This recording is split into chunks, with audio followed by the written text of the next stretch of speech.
sudah mengumpulkan pertanyaan dari untuk saat ini dari yang berpikir dari beberapa berpikir. Yang pertama dari Aurel, Pak, apa saja tantangan terberat bagi Bapak sebagai kepala sekolah baru? Kalau tantangan terberat ini udah setahun lebih kan.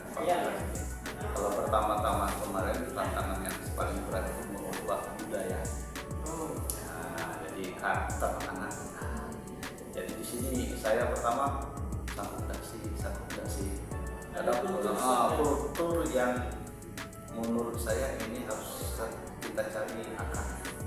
Apa kulturnya? Mudah tersinggung. Mudah tersulut gitu kan. Dengan perkataan itu sudah bersinggungan, sudah berkelahi, kadang-kadang melibatkan orang ramai. Nah itu tantangan terberat. Tapi alhamdulillah ada kejadian-kejadian yang sudah kita lalui. Ya, tidak ada siswa kita yang kita keluarkan, tidak ada siswa kita yang sampai masuk UI, ya kan? Semuanya bisa kita keluarkan secara keluarga. Jadi itu tantangan terberat. Dan insya Allah inilah yang maka kita harus menanamkan kepada siswa. Salah satu contohnya siswa itu harus hormat kepada guru. Satu kita harus salaman. Kemudian juga apa? Biar tahu gitu. Oh ini Zaki.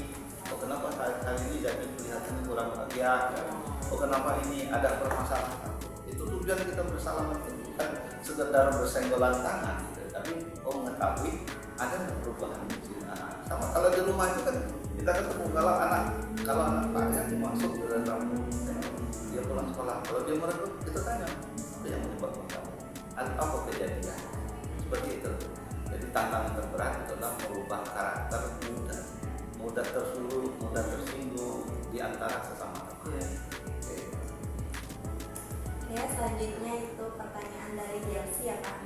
Menurut Bapak, apakah HP memang diperlukan dalam kegiatan belajar mengajar terutama di sekolah kita? Kalau Pak itu dari awal ya, menginginkan, makanya salah satu visi dari sekolah kita itu dulunya itu berbasis berbasis IT. HP itu salah satu IT yang paling banyak dan paling dasar dan hampir dimiliki oleh semua orang. Nah, jadi dengan HP ini dulu di sekolah tempat Pak sebelum ke sini di SMA Negeri Tampung itu saya melakukan coding dan saya orang pertama yang menginginkan bahwa HP ini harus dibawa ke sekolah. Dari dasar hati Pak pengen ini digunakan sekolah.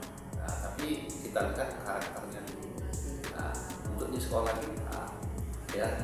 kita memang belum ada aturan khusus yang membolehkan kita membawa HP. Tetapi sudah saya sampaikan kepada Bapak dan Ibu, silakan kita menggunakan HP. Tapi dengan catatan harus dipertanggungjawabkan, yang kedua harus diawasi. Karena dengan HP ini, ya disinilah nanti bisa mendatangkan kita ilmu, disinilah yang bisa mendatangkan kita rezeki, di sini juga bisa mendatangkan kita masuk ke dalam bui, ya kan? Di sini juga bisa mendatangkan kita masuk ke rumah sakit. Dan tinggal penggunaannya. Nah, jadi kalau di SMA Negeri Karangdago saya memperbolehkan menggunakan ini selagi itu memang Bapak pedang bermata juga. Iya. Ya, jadi tidak bisa tinggal penggunaannya. Nah, jadi siswa tadi peran siswa adalah lagi digunakan. Jangan lagi tidak digunakan, Anda gunakan yang lain. Atau Anda gunakan untuk merekam hal-hal yang tidak baik, merekam gurumu yang apa, bukan maunya apa, kemudian disebarkan. Nah, kalau seperti itu berarti kita tidak menjaga nama baik sekolah, ya kan? Karena saya melalui KIR, melalui Pak Anggi gitu, saya bilang Pak Anggi, apapun yang disebar di kanal sekolah, baik YouTube, Instagram, podcast dan yang lain-lain, itu tolong diseleksi, jangan langsung dimasukkan. Nah, kalau yang tidak lewat seleksi kita, berarti mereka bertanggung jawab sendiri.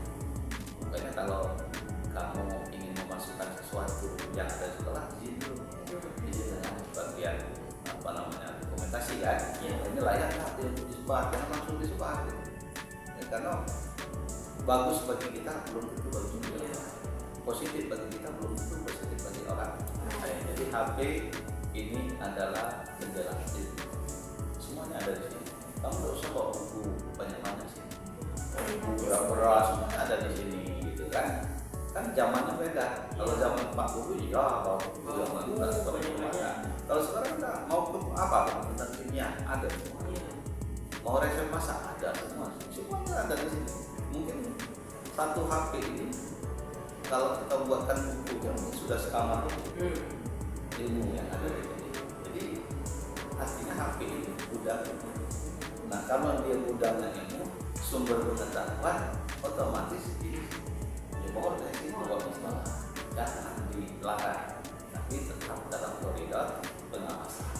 Nah, nanti untuk di sekolah kita akan kita evaluasi. Tentu ada aturan bagaimana tekniknya, bagaimana itu yang pertama. Yang kedua, HP ini alat komunikasi. Kalau yang dari terang, yang dari daerah-daerah jauh itu tiba-tiba di jalan motor pecah, atau tiba-tiba di jalan ada kejadian yang perlu membutuhkan komunikasi cepat, tapi kita bawa HP. Siapa yang mau? Nah, kalau seandainya itu kecelakaan, bisa saja dalam hitungan detik nyawanya mati. Tapi bisa saja dalam hitungan detik nyawanya terselamatkan gara-gara HP. Nah itu kan. Nah jadi itu yang penting untuk kita masih kita evaluasi, tapi tidak ada larangan. Tapi berarti masih perlu dievaluasi. Masih perlu dievaluasi. Selanjutnya pertanyaan dari Sally. Apa kebijakan Bapak untuk meningkatkan fasilitas sekolah kita? Fasilitas sekolah ini kan karena sumber dana dari sekolah ini kan ada dana pos. Dana pos itu sudah ada tuntutan. Apapun yang diberikan oleh pemerintah itu sudah untuk ini sekian persen, jadi sekian persen. Misal kita mau membuat padu, tidak bisa dananya itu dipakai semua karena semua dana pos itu dana operasi sekolah. Dana operasional sudah itu untuk pembelajaran berapa, untuk ekstrakurikuler berapa, untuk kegiatan guru berapa. Nah, jadi untuk melengkapi fasilitas sekolah, maka kita mencoba bekerja sama dengan komite. Nah, di bekerja sama dengan komite, maka mulai tahun ini kita mulai melakukan rapat-rapat dengan komite. Karena kalau tahun belakang dan Pak Basri lalu ini belum membuka itu, nah maka tahun ini sudah mulai. Nah, untuk tahun ini kita mencoba untuk membantu komite memperbaiki kurikulum kita, itu sudah banyak usaha, ya kan? Nah, kemudian kita mencoba memperbaiki taman. Nah, taman itu insya Allah mudah-mudahan Anda mesti melihatnya nanti kelas 12 semua kan?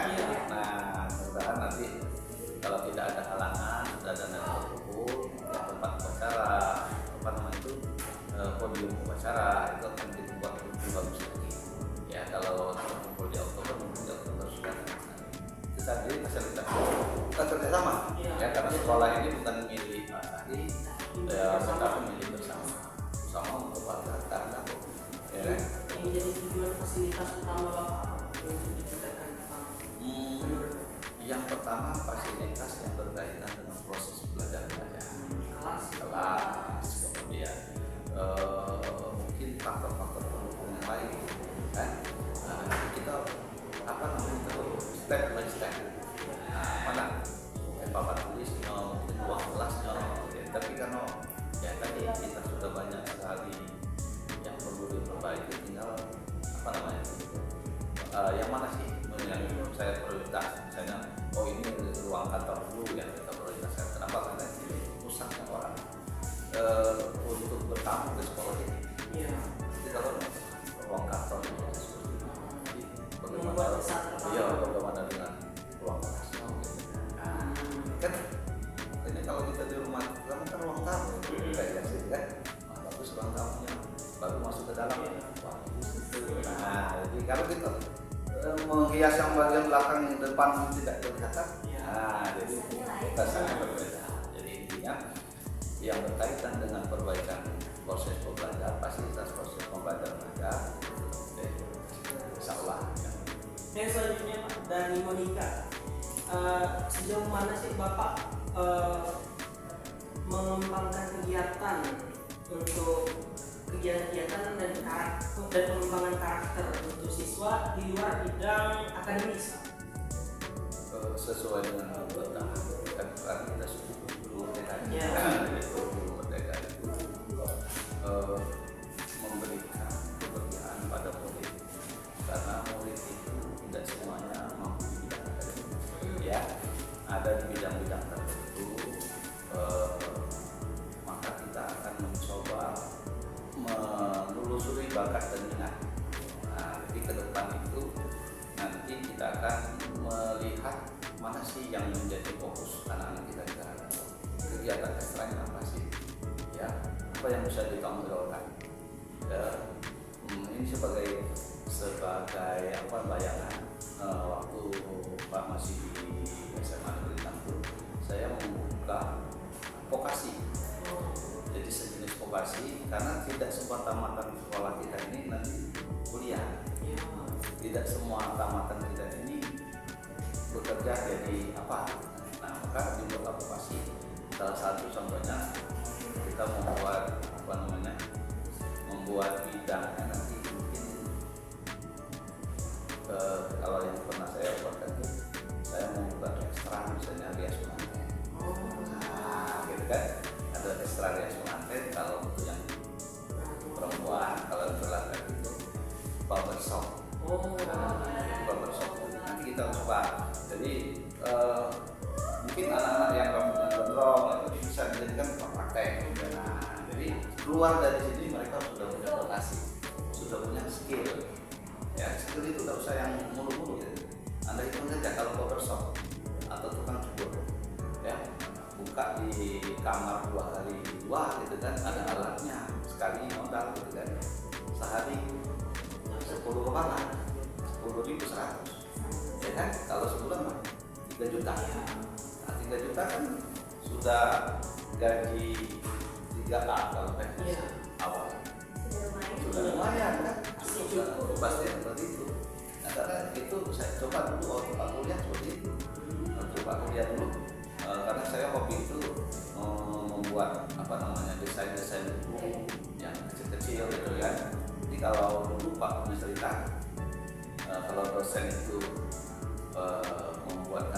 memberikan materi, jadi materi itu saya ambil, saya buatkan, saya cetak gitu kan, saya jual ke mahasiswa yang lain. Nah, saya dapat duit dari situ. Ya, kerjasama dengan fotokopi, ya. Jadi di situ langkah-langkahnya seperti itu. Jadi ke depan misalnya kamu kuliah dan semua, jangan terkendala oleh dana. Semua itu akan ngalir. Kalau apalagi kalau kita minta. Jadi kalau Pak itu kuliah S1 itu rasanya tidak pakai biaya. Karena dulu Pak dapat beasiswa Pertamina. Beasiswa Pertamina. Jadi kalau hitung biaya dapat beasiswa dengan biaya kuliah nol. Nah, jadi intinya seperti itu, ya. Karena saya juga berasal dari keluarga yang bukan lahir itu langsung seperti ini anak sarjana bupati bukan. Jadi kita step by step. Dan itu nikmatnya lebih besar ya, ketimbang kita menetas di ayam menetas di tempat gondokan panci. Tapi lebih bermakna. Jadi tidak harus akademis, yang penting kita Ya, kasih bermakna. ya. Nah, kedepannya Pak mencoba membuka apa sih yang dibutuhkan di sini.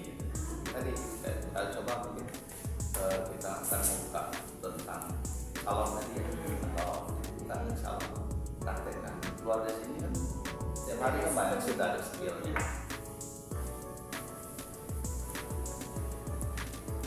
Oleh Pak, kami pribadi punya pertanyaan untuk Bapak. Mungkin Excel kalau Ya, Bapak kan sekarang kita sudah berubah nih kurikulumnya. Perubahan dari yang awalnya itu 13 sekarang berubah menjadi merdeka. Agak sedikit kaget ya Pak pada perubahannya itu. Nah, dalam menghadapi perubahan tersebut, bagaimana sih Pak sekolah ini beradaptasi dan tantangan serta keuntungan apa yang sekolah peroleh di kurikulum ini? Perubahan kurikulum merdeka dengan kurikulum K13 dan kurikulum merdeka itu perubahannya jauh sangat jangan 180 derajat ya. Kalau kurikulum K13 kurikulum teacher sentral, artinya berpusat pada guru, semuanya itu ada guru. Ya, aku materi dari guru, semuanya dari guru. Pokoknya murid itu ya yang tempatnya guru. Nah, setelah ini ya, si kamu dengan Siti masuk guru kimia, semuanya mau jadi anak kimia. Kalau Pak guru kimia, kan saya pokoknya tahu Pak. Iya kan, pusatnya ada guru. Jadi mau dijadikan apapun itu enggak. Jadi kita ke pelajaran lain harus dulu jadi harus dari ini sehingga murid itu bingung. Mau jadi apa? Mau jadi kimia, matematika. Karena semua guru itu berlomba-lomba ingin menjadikan mereka seperti mereka. Nah itu maka berpusat pada guru-guru yang punya peran. Nah kalau sekarang guru merdeka, namanya merdeka. Merdeka itu bukan yang diartikan tidak belajar, merdeka itu murid diberikan kebebasan ya untuk menentukan apa yang ingin dipelajari, apa yang ingin dijalankan sesuai dengan ya.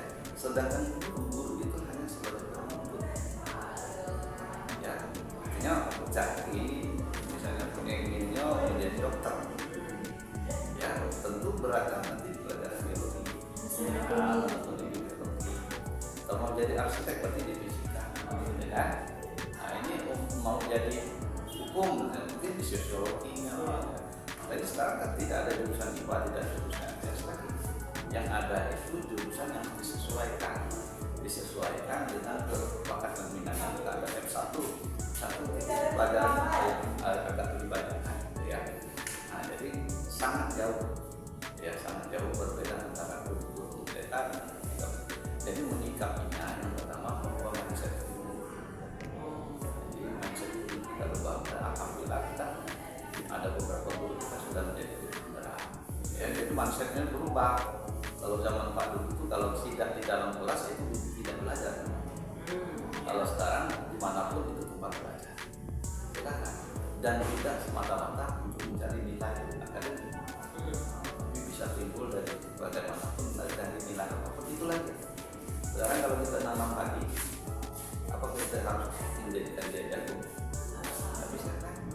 Kalau kita menebar padi, pasti tumbuhnya padi. Tinggal padinya berkualitas atau tidak. Kita lihat bibit. Kalau bibitnya unggul, insya Allah padinya unggul.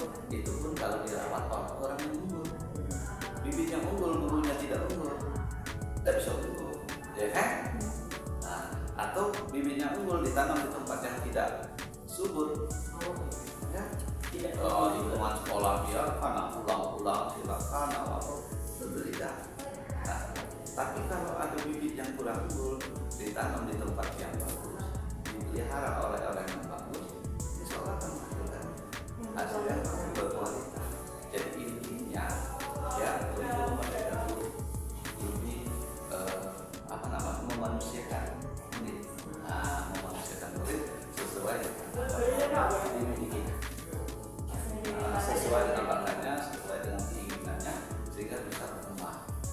Ya, tapi kan tanda kelas 3 kan masih belum 13. Ya, kami bertanya kenapa sih Pak dari kategori ini tiba-tiba berubah jadi merdeka? Iya, karena itu tadi, karena selama ini berarti kita salah. Salahnya itu tadi. Kalau guru fisika yang masuk dijadikan semuanya harus pintar fisika. Kalau udah bisa fisika tegak, itu zamannya dulu kan. Kalau sekarang enggak, kamu udah bisa fisika, ya udah bisa. Nah sudah kamu bisa jangan. Tegak. Enggak mesti kan setiap orang itu kan punya kelebihan. Ya, kalau kita bagi otak kiri, otak kanan kan ada sosial, ada sains. Kalau udah nanti kemana titik berarti kita nggak tahu. Ya, karena orang itu tidak bisa dilihat dari kemampuan akademis, ya, tapi ada orang dari kemampuan akademis.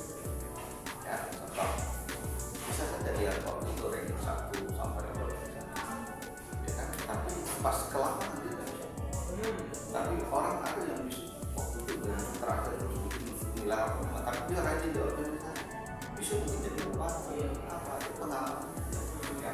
Jadi kalau hanya diukur di akademik, tapi bagusnya seimbang ya harus Pak? seimbang. Akademik. Akademik dan jadi kurikulum Merdeka itu menurut saya kurikulum Merdeka itu menurut pribadi saya sangat bagus kalau benar-benar dijalankan, kalau benar-benar diikuti secara serius. Tapi kalau tidak diikuti dengan serius, ya tadi guru, apalagi dengan guru yang orang banyak kendali. Kalau Pak umpamakan seperti ini, saya tukang bakso, kan banyak tukang bakso ya, tukang bakso. Sekarang saya ada guru yang ingin mentraktir tukang bakso, maka saya raciklah semua bakso itu sama, jumlahnya sama, jumlah tolaknya sama, jumlah kuahnya sama, rasanya sama.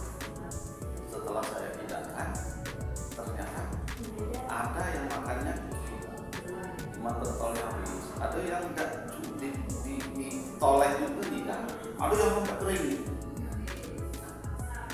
Saya selalu memasukkan, kok bakso saya ini sedang gitu ya, kok ada yang habis, ada yang kering, ada yang mendirikannya. Nah, artinya yang salah itu yang menyajikan. Seharusnya sebelum menyajikan ditanya dulu, bisa ada 10 orang, siapa? Nah, jadi tahu bakso apa? Pak, aku bakso, tapi mengikuti baik. Ya gitu kan? Nah, yang itu apa? Bakso bentolnya Pak. Ya itu, aku kuahnya Pak. Aku bakso komplit Pak. Nah, sehingga kita meracik sesuai permintaan. Tentu habis semua kan? Kan sudah sesuai permintaan. Tapi kalau Pak meraciknya tadi sama, tentu selera berbeda. Bapak saya komplit tapi sambalnya dikit. Itulah kurikulum Merdeka. Merdeka sama K13. Iya, perbedaannya K13. Oke Pak, kita kan di kurikulum Merdeka ya Pak, yang berpihak kepada murid tadi. Nah, pasti ya tak ada murid yang problematik Pak. Dengan kita berpihak pada murid kan tentu kita tidak bisa menjudge seperti kami di K13. Jadi bagaimana di pandangan Bapak dan pandangan sekolah terhadap siswa-siswa yang problematik tadi Pak? Alternatifnya tadi, alternatif penyelesaiannya bagaimana Pak? Karena kita kan sudah tidak mengeluarkan, sudah tidak menghukum secara fisik atau verbal. Kita menghindari alternatif. Gini ya, setiap perubahan itu pasti ada tantangan. Apalagi perubahan itu sangat jauh. Ya, biasanya dapat terjebak, kan pertentangannya besar, pasti akan timbul pertanyaan, kan? Nah, jadi yang pertama alternatif tadi yang saya katakan tadi, kita harus merubah pola pikir dulu, merubah mindset dulu, merubah mindset orang tua, merubah mindset siswanya terhadap itu ini, ya. Karena kalau kita tidak sampaikan, tidak kita sosialisasikan dengan orang tua, tidak pernah belajar. Nah, itu mana itu anak belagu pada dikeluar. Nah, itu kan tanggapan-tanggapan yang negatif, dan itu pernah didengar oleh telinga saya. Kalau sholat udah tegas, kalau anak belagu udah dikeluar. Apakah semua yang tegas itu akan membuat disiplin? Tapi yang perlu kita bagaimana mereka sadar. Ya, kalau kamu terlambat, Pak marah-marah. Ya kan? Mungkin waktu itu anak nurut. Tapi kalau kamu terlambat, Pak harus tanya dulu apa penyebabnya. Ya, dan menyebabkannya apa? Dan sesuaikan dengan apa yang kita konsekuensinya, kita sesuaikan dengan tingkat apa perbuatan. Ya, jangan kita berikan terutama kekerasan fisik, lebih-lebih ke kekerasan psikologis. Kalau kekerasan fisik itu masih isolasi, kalau bukan obati kasih merah sembuh kan. Tapi kekerasan fisik, psikologis itu akan melekat mental kena. Misalnya kamu pernah diapakan oleh gurumu atau oleh temanmu, itu seumur hidup mungkin ada. Mungkin kamu SMP itu masih ada yang tidak perlu atau berdiam seperti dia. Oh guru aku jahatnya. Karena yang tertanam itu jahat itu lama. Karena ada nilai statistik bisa susah. Kejahatan kecil saja itu akan diingat, tapi kebaikan yang besar inilah terlupakan oleh penjaga. Jadi ya sulit sekali untuk menjaga supaya itu tetap. Jadi intinya seperti itu ya. Jadi konsekuensinya kita harus sosialisasi supaya jangan ada perlu disampaikan, disosialisasikan dengan masyarakat bahwa yang betul mereka itu. Tapi Pak, bagaimana lah sekolah atau apa memastikan bahwa setiap murid itu dapat bimbingan yang setara sama, jadi murid ini diperhatikan begitu pun murid yang lain. Ini ya, kalau kesetaraan itu apa yang kita sebut dengan keadilan, Ya. yang namanya keadilan itu kan bukan harus mesti sama ya. Keadilan itu harus menempatkan porsinya sesuai dengan kebutuhannya. Artinya begitu juga dengan siswa kita. Jadi kita memberikan bimbingan, mungkin memberikan konsekuensi ya hukuman ataupun yang dilakukan oleh siswa kita ya supaya adil itu disesuaikan dengan apa yang dilakukan. Nah, artinya tidak bisa menyamaratakan. Ya, atau sebagai contoh, kalau Pak ngajar itu ngajar dunia, ya saya kasih soal yang sama. Nah, sehingga nanti saya buat hukuman bagi yang salah nomor 1 semuanya seperti itu. Adil tidak? Tidak adil. Tapi kalau saya bilang, saya tanyakan itu, saya wawancara, kenapa kamu tidak bisa soal nomor 1? Pak, saya tidak bisa. Saya kan, oh berarti tidak bisa. Atau yang ceritanya yang satu lagi, kamu tidak bisa soal nomor 1. Ada alasannya tentu. Maka nanti akan kita berikan tindakan yang berbeda. Nah, jadi kesetaraan itu seperti itu. Jadi keadilan itu disesuaikan dengan apa yang mereka lakukan. Apapun, baik yang positif maupun yang negatif. Baik tentang kenakalan maupun tentang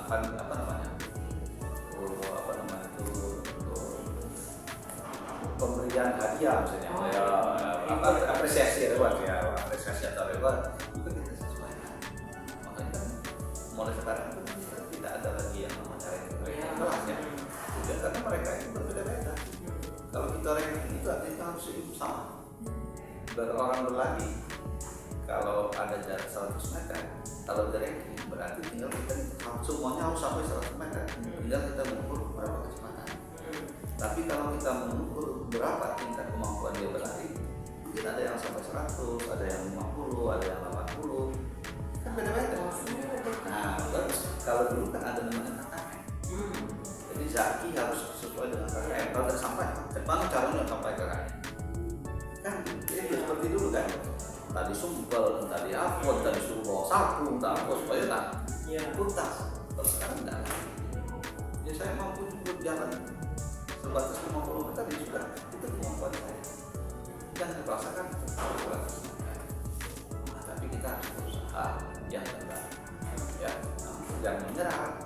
Aku udah panjang musik menyerah selesai. Ya, harus tetap ada usaha. Ya. Ada satu pertanyaan terakhir.